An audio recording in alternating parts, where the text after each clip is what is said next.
미국이 금리를 내리기 시작하기 전까지는 미국이 안 좋아지는지를 잘 모르는데 이상하게 금리 내리고 나면 안 좋아지는 일이 생겨요.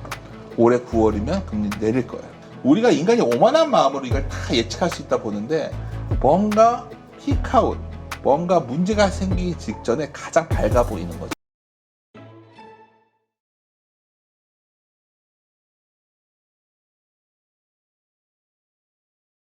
네, 오늘 모신 분은 LS증권 윤지호 대표님이십니다. 어서 오세요. 네, 안녕하십니까. 네, 오랜만에 뵀는데요. 네, 대표라니까 뭐 사장님 같은데 아니고 리테일 사업부 대표입니다. 네, 아니 뭐 그냥 가는 거죠. 뭐. 네. 자, 요즘 증시 참 변동성이 크고 네. 미국 증시 많이 오른 것 같아서 지금의 이 불안정한 그 급등락 이어지는 장세가 참 불안하다. 네. 그런 측면에서 한국 증시 지금 해야 될 것이냐 쉬어야 될 것이냐 말들이 많거든요. 어떻게 보십니까? 제가 리테일 사업부 입장에서 말씀해 주시고 열심히 하라고 말씀드리고 싶지만 꼭 시작할 때 요즘 가끔 일반 투자자분들 만나 뵈면 드리는 말씀이 있어요. 그러니까 올해 시장이 굉장히 어떤 분한테는 되게 쉬워 보이는 시장이었고, 그러니까 핵심 종목들에 접종하면 그렇죠. 어떤 분들한테는 왜 이렇게 안 되지?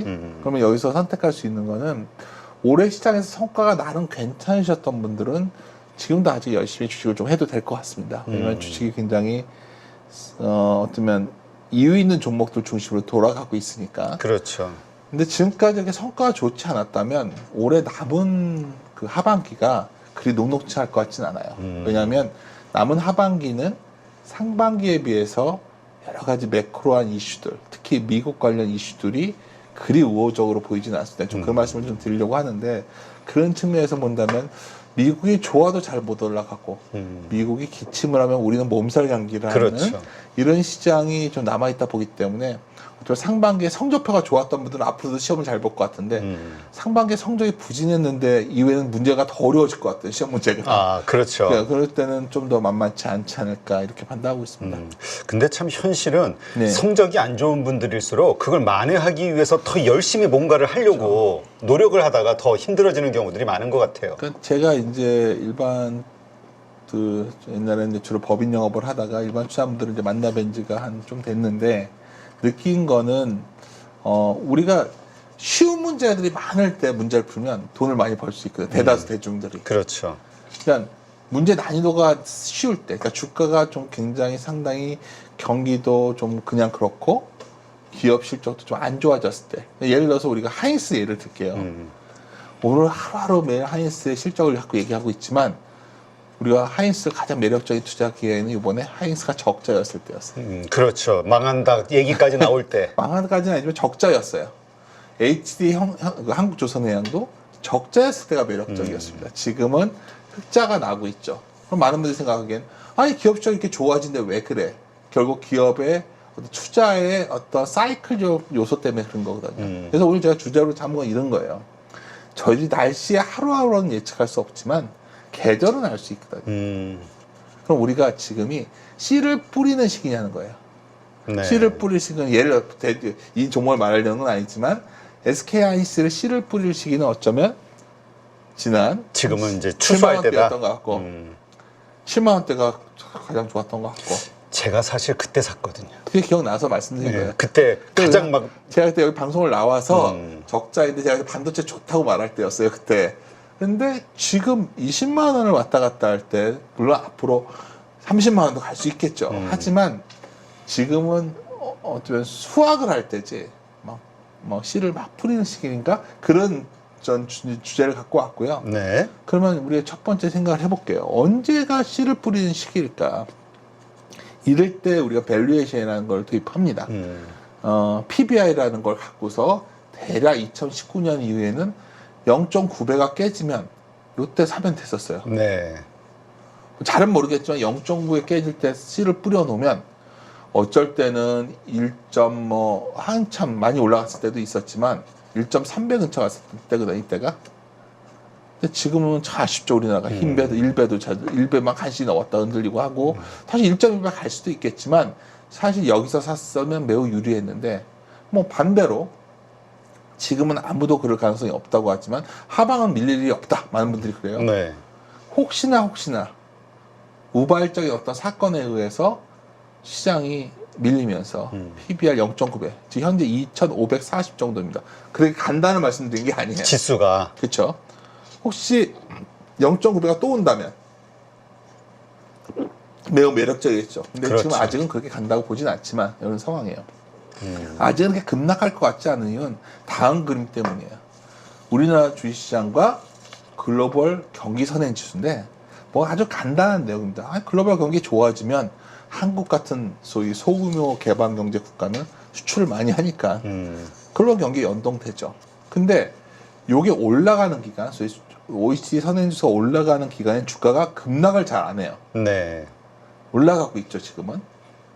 이게 고민되는 건 내려오는 정점을 치고 내려오면 주가는 어떤 충격에서 팍팍 무너지기도 합니다. 네. 어떨 때 이런 국면이 참 2012년, 14년 보면 올라간 것 같다가 계속 옆으로만 가는 경우가 있었어요. 사실 저는 이럴 것 같거든요, 사실. 이럴 것 같아서 박스피라는 말씀 계속 말씀드리고 있는데 네. 여하튼 하방은 좀 제한적으로 보이지만 그래도 시장에서 말하는 조정 받아봤자 10% 이상은 힘들어. 경기선에 올라오는 게 이건 적절치 않을 것 같아요. 왜냐하면 이 경기선인 자체가 보기에 따라 늦으면 내년 1분기, 네. 빠르면 올해 4분기에 꺾일 것 같거든요. 아, 그래요? 예, 그러니까 왜냐면 이거 선행지수 전월차랑 몇 가지 이제 이거의 선행 지표들을 보면 올 하반기가 되면 좀 흔들릴 가능성이 있기 때문에 이게 꺾인다고 본다면, 근데 꺾이는데 이렇게 꺾이면 2014년, 14년처럼 완만하게 내려오면 별 문제 없는데 이렇게 내려올 수도 있죠. 이렇게 갑자기. 알 수 없지. 이건 제가 어떻게 합니까? 그러니까 분명한 거는 이거 역시도 씨를 뿌리는 시기는 아니라는 걸 보여주고 있죠. 여기서 씨를 뿌려야겠죠. 그렇죠. 그래서 뭐 이것도 뭐 수출 증가와 관련된 건데 뭐 동일한 그림이니까 이건 좀 생략을 하지만 여하튼 지금은 수출주 위주로 갈 수밖에 없는 게 선행지수가 좋아졌으니까. 그리고 또 하나 아까 질문 중에 이제 저한테 주신 것 중에 그래서 시장이 왜 이렇게 단단하냐? 어제 그랬죠. 오늘 언제 방송이 나갈지 모르지만 삼성전자가 실적 잘 나오면 쭉 한번 뻗어주잖아요. 그랬죠. 근데 지금 시장이 사실 이게 굉장히 딜레마인데 제가 원래 생각했던 것보다 훨씬 실적이 좋아요. 솔직히 말씀드리면. 그렇죠. 아니, 역대 최고라고 했으니까. 제가 보여드릴게요. 이 그림을 보시면 작년 연말에 컨센서스가 영업이익이 260조였거든요. 네. 근데 현재는 274조로 더 올라갔어요. 이랬다가 2021년이 이랬단 말이에요. 결론은 더 잘 나왔어요. 알다시피 있는 때가 주가 정점 나오고 22년부터 부러지죠. 이런 비슷했던 시기가 또 언제 있었냐? 그 과거에도 보면은 11년에도 올 당초보다 더 잘 나왔다가 부러져 그 다음에 부러졌죠. 네. 12년에. 제가 드리고 싶은 요지는 잘 나와서 사실 주가 더 올랐어야 돼요. 그렇지.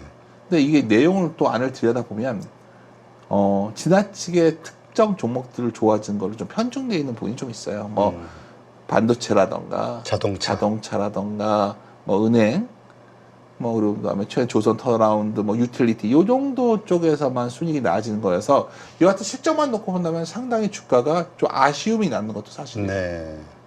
이게 이제 결국 피크아웃 논란인 거죠.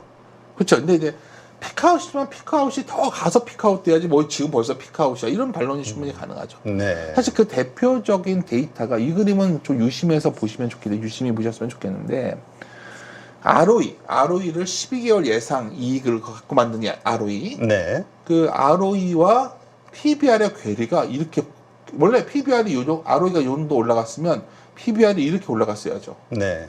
그렇잖아요? 정말 못 오르고 있어요. 이건 어떤 의미인 거죠?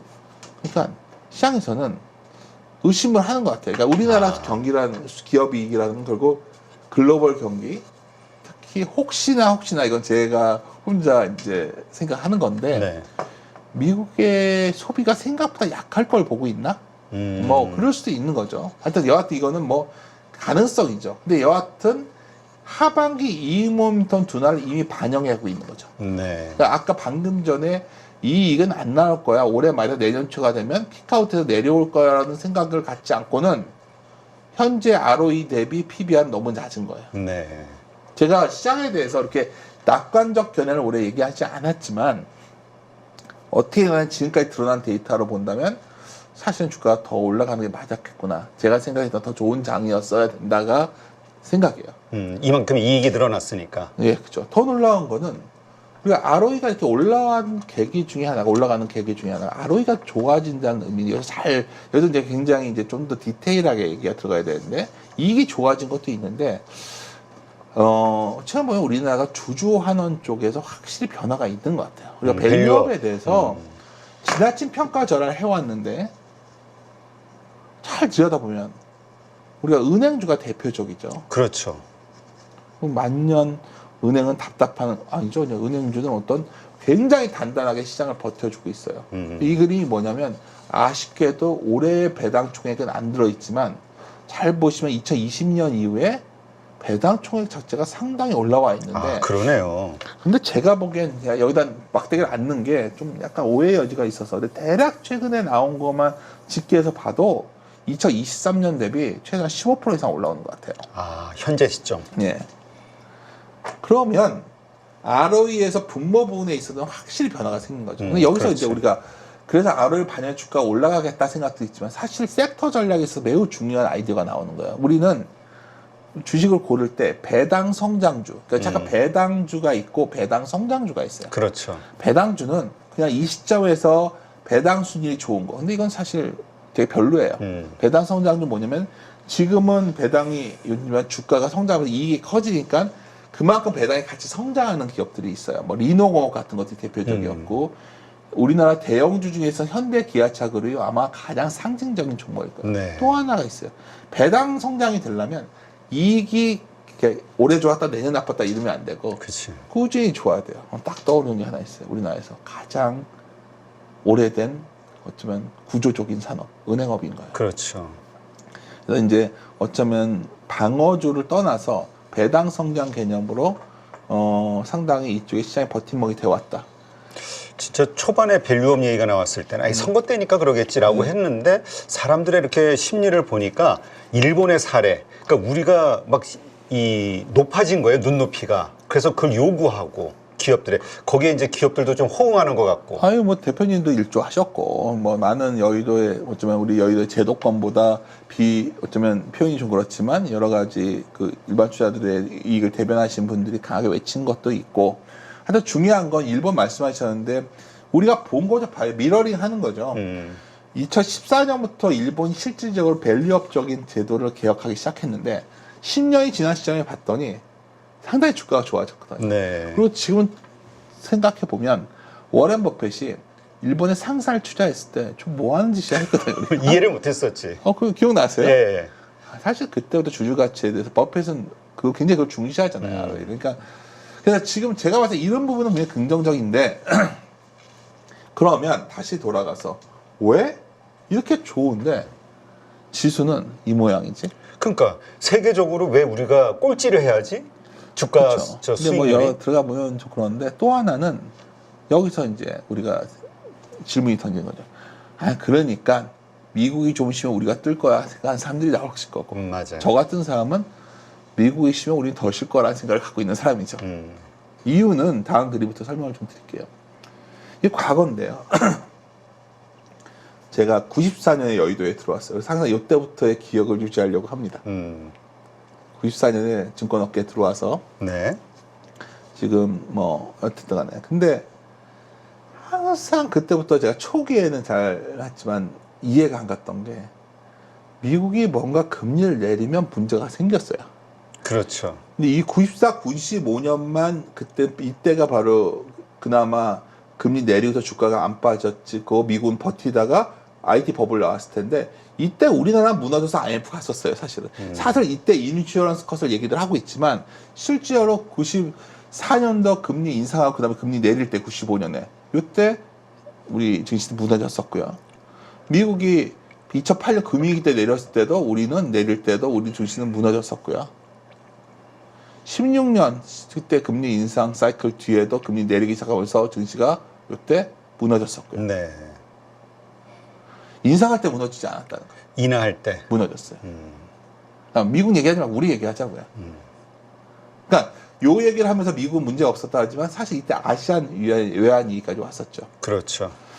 그러면 예를 들어 우리가 근본적 질문을 던지는 거예요. 미국이 금리를 내리기 시작할 거예요, 드디어. 네. 전에도 한번 여기 와서 동일한 얘기를 올해 내내 반복하고 있어서 어떤 분들은 저 아저씨 왜 자꾸 이상한 얘기 하냐 하시겠지만 이거는 경험적 판단이에요. 미국이 금리를 내리기 시작하기 전까지는 미국이 안 좋아지는지를 잘 모르는데 이상하게 금리 내리고 나면 안 좋아지는 일이 생겨요. 제가 이 말하면 진짜 무책임하다. 오늘 제가 대표님이 편하니까 말씀드린 건데 이거 정말 제가 솔직히 말씀드린 거예요. 아니 지금도 고용 둔화가 지금 수치로 나오고 있다 얘기를 계속 하고 있긴 해요. 그러니까 이게 참 이게 이렇게 하면 참 마바라 같은 얘기를 해도 이제 제가 리서치 센터장 아니니까 정말 마바라처럼 얘기를 하면 코스트에 달걀 얘기를 하지만 뭐 하나 넣어놓은 거고 괜히. 이 그림이요. 제가 자주 보여드리는 그림인데 이걸 왜 기억하냐면 제가 이때쯤에 모 채널 가서 토론을 한 적이 있어요. 네. 요때예요. 이때 한참 미국 경기 침체 무너지면서 나스닥 붕괴된다는 막 얘기 나올 때였어요. 근데 제가 그때 제가 우연히 동영상을 다시 봤더니 핵심적인 얘기를 했더라고요. 그때 뭐냐면 장단기 금리차 역전이라는 거는 문제될 게 없다는 거예요. 역전되면 어떻게 돼요? 역전되는 순간에 주가는 역전이 딱 되면 주가는 빅랜드를 가요. 이렇게 쭉 올라가요. 역전되는 순간에는 주가가 엄청 더 올라요. 해소될 때 주가가 부러져요. 이렇게 해소될 때. 역전이 해소될 때. 그렇지. 그러니까 이게 왜 그럴까는 여러 가지가 있는데 뭐 간단하게 생각을 하시면 우리가 흔히 금리는 돈의 공급이고 경기는 돈의 수요라고 하는데 금리는 왜 내리는 거냐면 돈의 수요가 약해지니까 내리는 거예요. 그렇죠. 그러니까 우리가 자꾸만 돈의 공급과 이걸로만 자꾸 금리를 바라보니까 이러는 거고 제가 드리고 싶은 요지는 경기에 관해서 금리가 내려오는 순간 단기 금리가 내려오면서 장단기 역전이 해소되는 거예요. 그러면 이제 우리가 드디어 진검승부의 기간이 왔어요. 올해 9월이면 금리 내릴 거예요. 그렇죠. 뭐 25pp 정도면 별로 겁이 안 나는데 50pp를 내린다. 그렇지. 아직은 얼마 낼지 모르니까. 근데 그러면 기분 나쁜 거죠. 그때부터는. 이거 뭐지? 단기 금리 내려오고 장기 금리는 잘 안 내려오겠죠. 단기는 정책 금리이고 장기 금리 시장 금리란 말이에요. 네. 국채 수급, 경기 모든 가면 잘 안 내려올 것 같은데 단기 금리는 내려가면. 근데 이게 전제되려면 결국 미국 경제 지표가 좀 안 좋아져야 되는데 이 말 하는 순간 딱 첫 번째 질문. 무슨 말 하시는 겁니까? 미국 GDP가 몇인지 압니까? 이 얘기가 나오겠죠. 2.3인가 2.4, 0.1, 2.8, 2.7인가 얼마에서 더 나왔죠. 0.1이 더 나온 것 같아요. 제가 이거 말씀 하나 드릴게요. 오늘 제가 그냥 이거는 이제 요즘은 편하게 그냥 제가 이제 뭐 자주 방송도 안 하고 하니까 근데 이걸 사실 뭐 시티 서프라이즈 인덱스라고 뭔가 기대 지표보다 안 좋게 마이너스 감이 안 나오는 거 지표가 뭐 이런 거는 뭐 많이들 얘기 들었을 거예요. 이 그림은 제가 되게 정말 보여드리고 싶은 그림인데 이거 옛날에 한번 제가 쓰던 그림이에요. 근데 경기 침체예요, 요 선이. 네. 경기 침체 전까지 경기는 좋아요, 미국은. 이렇게. 경기 침체에 딱 들어가요. 그때 예상치는 항상 좋아요, 플러스로. 네. 갑자기 경기 침체가 되는 거예요. 아니, 제가 이거를 2000년에도 그랬고. 아니, 원래 그린스펀도 그랬잖아요, 2002년에. 버블을 왜 몰랐냐 했더니, 버블은 원래 지나봐야 하는 거다 했었던 거예요. 아니, 그러니까 제가 이 말씀드리고 싶은 건 뭐냐면, 우리가 인간이 오만한 마음으로 이걸 다 예측할 수 있다 보는데, 뭔가 피크아웃, 뭔가 문제가 생기기 직전에 가장 밝아 보이는 거죠. 그러니까 계속 데이터 디펜던트. 연준에서 하는 말이 그거잖아요. 연준이 참 이제 여기서 이제 좀 중요한 말 하셨는데, 근데 이제 예를 들어서 이제 그 가기 전에 그거 하기 전에 잘 보시면 미국이 비자 실적이 나왔는데 비자 실적은 매우 중요해요. 왜냐하면 미국의 소비를 그렇죠. 결정짓는데 어닝콜에서 이런 말 했단 말이에요. 돈 없는 애들부터 소비가 망가진다. 이 얘기 한 거예요. 그렇지. 연체자는 없는 층에서 우리나라도 그런 거예요, 지금. 우리나라 잘 보시면 돈 많은 사람이 금리 높으면 뭔 문제가 있어요. 그렇죠. 돈 없는 사람부터 힘들어지다가 자영업자부터 힘들어지다가 뭔가 여기는 망가지고 점점 이게 이제 올라오고 최근에 위메프 티몬 사태 뭐 이런 거 온갖 것들이 나오는 거 시작하는 거죠. 뭐 해피머니 뭐 그런 것도 있더라고. 그러면 잘 보시면 크레딧 스프레드 아직 문제 없다 하지만 트리플 C 같은 경우 문제가 생긴 거죠. 그러니까 약한 고리부터 흔들리는 거야, 미국. 자, 흔들리고 있어요, 미국이. 연체율도 조금씩 올라오고 있고 뭐 문제는 아니지만 근데 여기 잘 보시면 미국이 NFIB라고 그래서 이게 뭐의 약자더라? 그 하여튼 그 소기업 낙관지수 서베이를 하는 거예요. 자영업자나 중소기업한테. 이거는 이미 침체에 들어가 있어요. 저희가 이제 바닥 상권이니까. 그렇죠. 여기가 음영 처리한 게 MBR의 경기 침체 시기예요. MBR 아시다시피 우리 한참 지나야 알잖아요. 우리가 경기 침체가 특히 두 가지예요. 하나는 뭐냐면 그냥 연속해서 GDP가 마이너스 나오면 테크니컬한 경기 침체라고 보고 기술적 침체라고 보고 MBEI라는 리첼이라는 경제학자가 창립했던 전미경제연구소에서 지나고 나서 이게 경기 침체여서 그때가 얘기를 한단 말이에요. 네. 근데 요거는 항상 언제 들어왔냐? 이 NFP 소기업 낙관지수 여기 오면 시작을 했어요. 저게 왜 보여드리냐면 금리를 내리지 않을 수가 없는 거예요, 미국도 지금. 네. 그러니까 지금 금리를 내린 거는 여기서 내린 게 아니라 여기서 내리고 있다는 거죠.